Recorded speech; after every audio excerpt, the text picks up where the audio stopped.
I think a lot of it is a reflection in terms of your goals in life, because I think a lot of people haven't taken the time to sit down and think like, what do I want to do?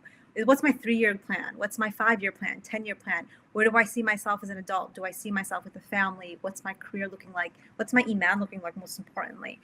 And so I think the first step is always to have that opportunity to sit down and to reflect, because once you have that sense of like, this is who I am and this is where I want to go, then that's when, you can start putting things into place. You can start planning.